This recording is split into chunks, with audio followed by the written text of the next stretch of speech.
Pandora, onto the Sussexes. And Harry's made some interesting comments this week that in 2018, Meghan was the most trolled person in the world. Here's a grab. Why the digital world was so important to us is because my wife in 2018 was the most trolled person in the world.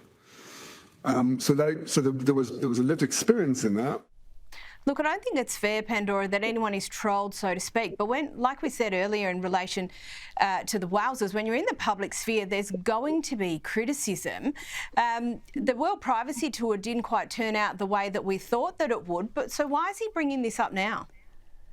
Yeah, so this was the Nexus conference. Now, if you think back to a couple of years ago, if Harry was appearing in New York, it would be sort of like front page headlines, but he does so many of these conferences and appearances now, it sort of seeps into the back because, of course, this is now becoming a regular thing for him because they have to be financially independent. Of course, I'm not privy to how much he got paid to speak, if he got paid to speak at all in New York, but that just goes to show sort of like the prevalence of them really now taking part of headlines. And of course, as you said, privacy is so important to them. He is trying his best he can to link back to actually quite a noble cause, which is children who have unfortunately and very tragically committed suicide.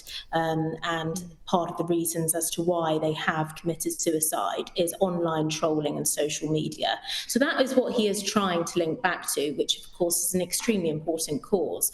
But we know Meghan got trolled. We are not saying Meghan got trolled and that is good. We are saying Meghan got trolled and that is bad and it should never have happened. But this was in 2018. And if he keeps on linking back to this, then I sort of think it sort of takes away from the really important matter at hand and the important topic, which is those children, the families now having to deal with the loss of their child from social media. Absolutely. And now the headline actually is Meghan, not that. So I think he really needs to think about how he is communicating that message across and how he is standing up for those families and really ensuring that that cause hits the headlines, not Meghan being trolled, which we have heard about many, many times before.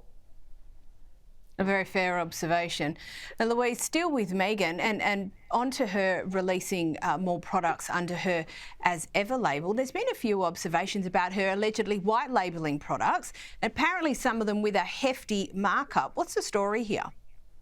Well, yes, and she's been dubbed Meghan Markup because the products are hibiscus tea and 11 herbal tea, apparently 12 tea bags for $12 US, which works out at about $18 Australian, I think. Sold out immediately. There was some honey on there as well, orange blossom honey, $42 Australian, also sold out immediately. And some internet sleuths, probably not the biggest fans of Meghan, sort of did a bit of a deep dive into her website and found out that the company that she bought the tea from was actually called the Republic of Tea. They have their own website, and the same product, they allege, was being sold for a third of the price on their actual website. So Meghan had sort of jacked up the price by, 3 times in order to justify being on the As Ever website. Again, this is all the allegations that have been put to her, hence the name Meghan Markup. But what we've discovered is that the name of that tea company is being quietly taken off the website, and her team have said, well, yes, we did buy the tea from them, but it was a different blend, so kind of trying to justify the price on that. So in a cost of living crisis, if you've got that sort of money to spend on 12 tea bags, then amazing, really. Yeah, absolutely. Good luck to you. But, and it's amazing the work that those online sleuths will do, whether it's fashion or whether it's tea bags, they dig an awful lot on the royal family and those associated with them. It's absolutely fascinating to watch. Louise Roberts, Pandora, Forsyth, thank you so much for joining us.